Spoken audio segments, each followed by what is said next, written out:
Suwun dalu Pak Is. Rahayu. Rahayu. Nggih. Sehat Pak Is nggih? Pangestunipun Mas Budi. Puji Tuhan. Pak Is, saya pernah melihat YouTube tentang gerbang emas di kota Yerusalem Timur itu terbuka separuh Pak Is. Iya. Nah itu maknanya apa nggih? Nggih. Jadi itu diterangkan, saya juga melihat itu Mas Budi. Oh nggih. Video itu diterangkan bahwa menurut tradisi yang turun-temurun di kalangan kaum Yahudi, bahwa pintu gerbang emas yang menghadap ke timur, pintu gerbang emas kota Yerusalem yang menghadap ke timur menghadap ke timur nih. Ya, itu memang ditutup dulu dan dinubuatkan bahwa pada waktu pintu gerbang emas kota Yerusalem yang menghadap ke timur itu terbuka, itu pertanda kehadiran Yesus Kristus yang kedua kalinya di dunia.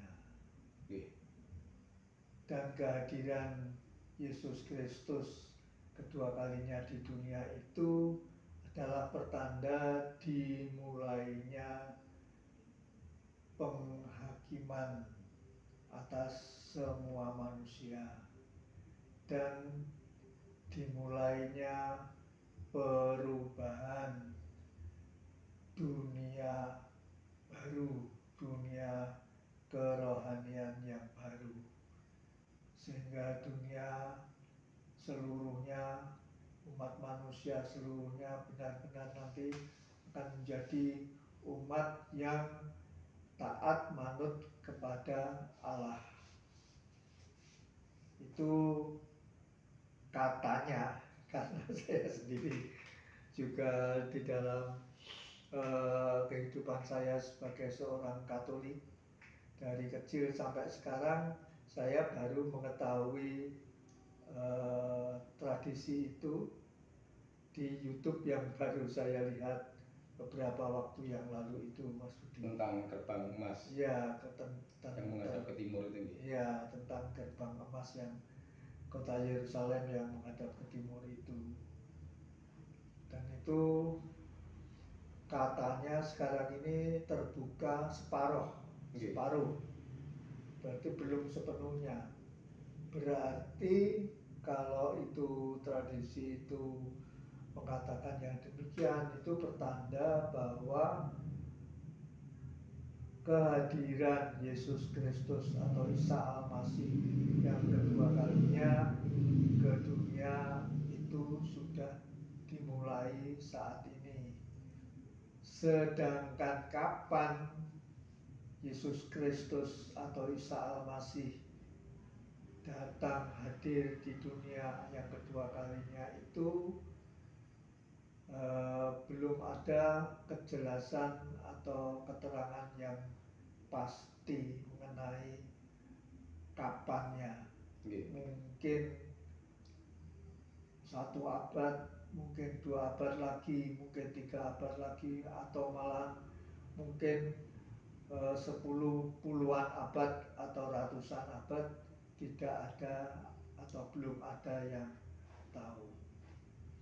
Jadi pertanda itu Ya, pertanda turunnya kembali Yesus atau Isa Al-Masih itu sebagai wujud pembersihan begitu. Iya, pembersihan seluruh umat manusia. Lalu apa yang sebaiknya dilakukan oleh umat manusia agar selamat begitu, Pak?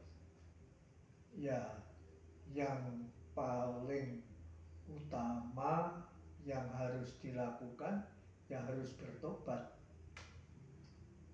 Dan bertobat itu artinya harus manut, taat, menjalankan semua kehendak Allah dan hidup di dalam atau melaksanakan kasih. Itu yang harus dilakukan.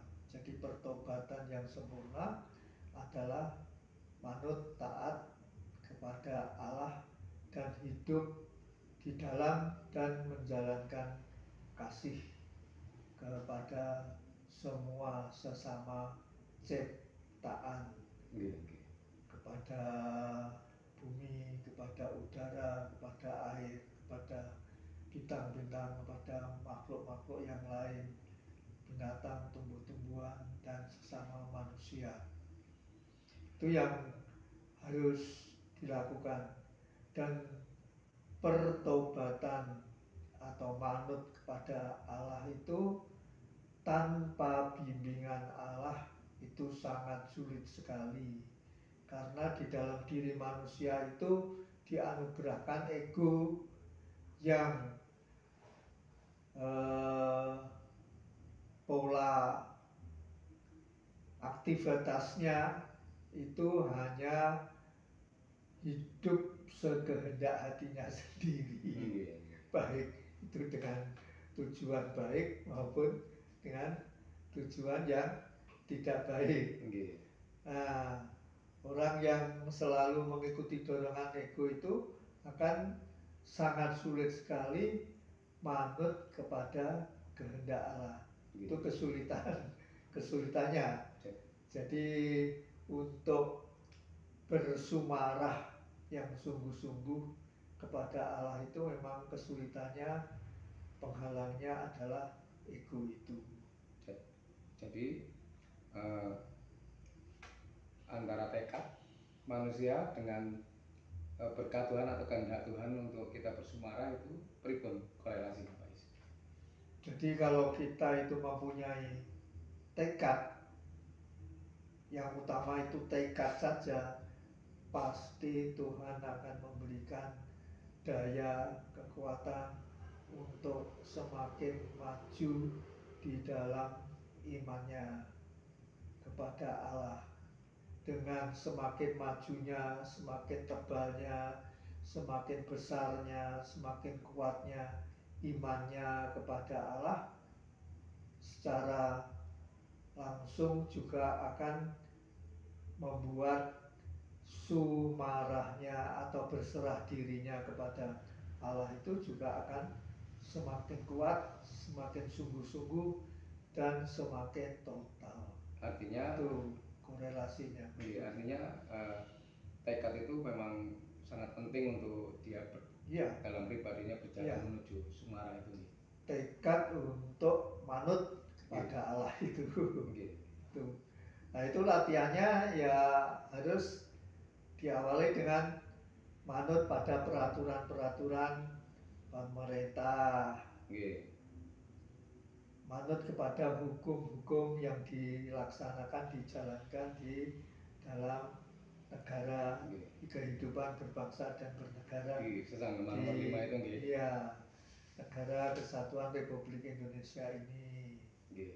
Untuk dapat memanut kepada peraturan-peraturan dan perundang-undangan itu sejak kecil harus dilatih atau belajar manut kepada peraturan-peraturan yang dibimbingkan oleh ayah dan ibu.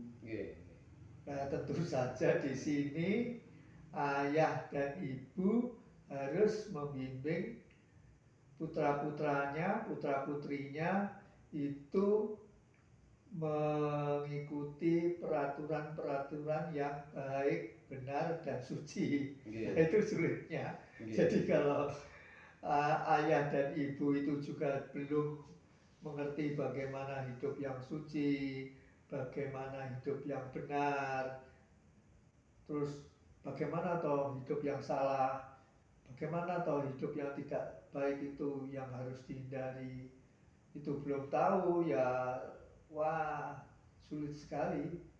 Makanya perombakan itu, perombakan dunia umat manusia menuju kepada umat manusia yang sungguh manut kepada Allah, itu pasti prosesnya tidak hanya 1 tahun 2 tahun, pasti mungkin 1 abad, 2 abad, 3 abad, puluhan abad, mungkin ratusan abad.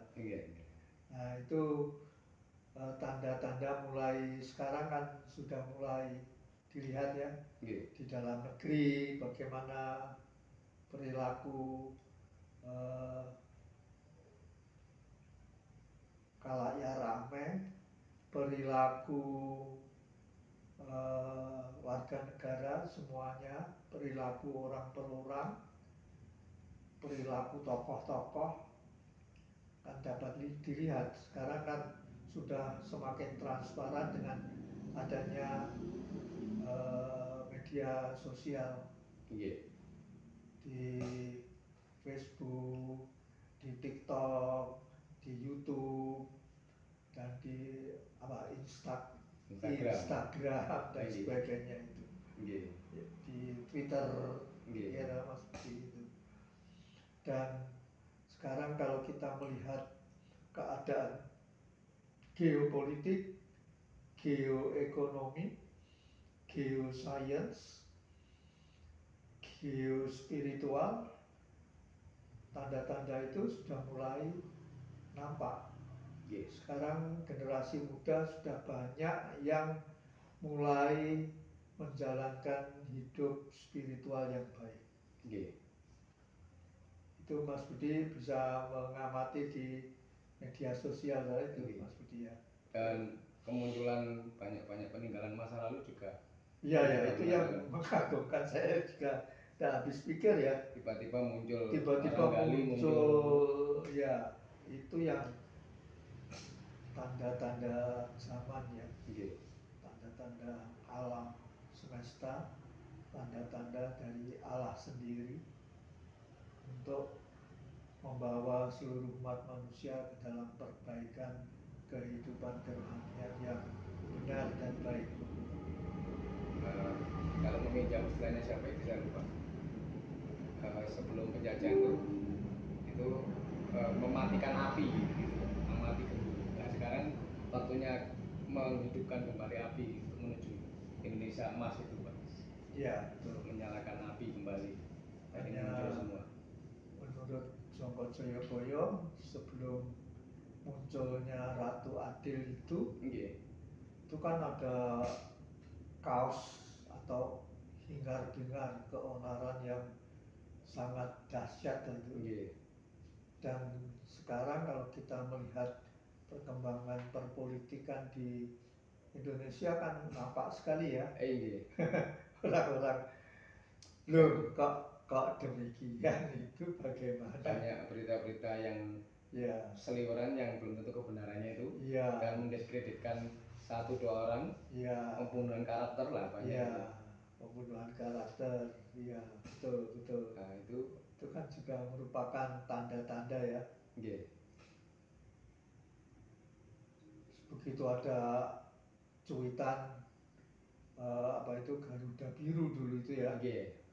Keadaan Indonesia darurat. Kritis, darurat.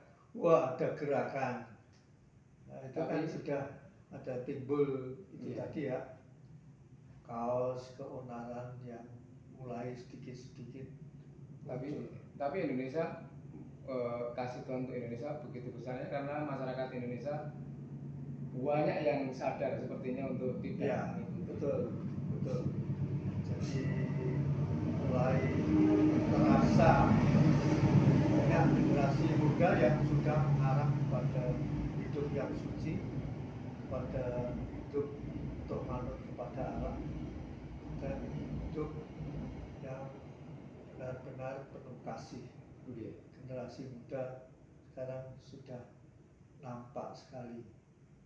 Dan pengalaman saya di dalam kehidupan sehari-hari, di dalam perjalanan saya ke Solo, ke Jogja, dan berinteraksi dengan generasi muda, saya melihat mereka bukan generasi yang keras, bukan generasi yang tidak penuh kasih, tetapi mereka penuh sopan santun, menghormati orang tua. itu saya saksikan betul-betul membantu orang tua dan Nggih. sebagainya, dari eh, supir apa itu, kendaraan seperti Grab, Nggih. seperti Gojek, terus penjual-penjual makanan, dan petugas-petugas di stasiun, Nggih. di terminal, itu semua kelihatannya sekarang ini sudah ada perbaikan, jadi penuh kasih, penuh hormat kepada sesama, dan terutama kepada para orang tua. Itu Indonesia banget itu, Pak. Ya, itu sudah perubahan yang bagus sekali. Jadi Anda pasor, Ya, terus menghormati yang lebih tua. ya betul. Seperti dulu kalau permisi, kalau Ya, jalan itu sekarang sepertinya sudah muncul kembali. di samping orang-orang yang mengumbar hawa nafsunya, mendiskreditkan pemerintah, mendiskreditkan pimpinan yang lalu, Nggih. kemudian membunuh karakter pimpinan yang lalu, itu juga tetap marak sampai ke universitas-universitas. Nggih. Guru-guru besar yang disebut profesor, dokter dan sebagainya seperti itu. Tapi masyarakat Indonesia pada umumnya sudah mulai berubah ke arah keimanan yang benar. Nggih. Tidak terpengaruh. Iya, Tidak mudah terpengaruh. tidak mudah terpengaruh kehidupan kerohanian yang benar. Dan itu yang patut kita syukuri, Mas Budi.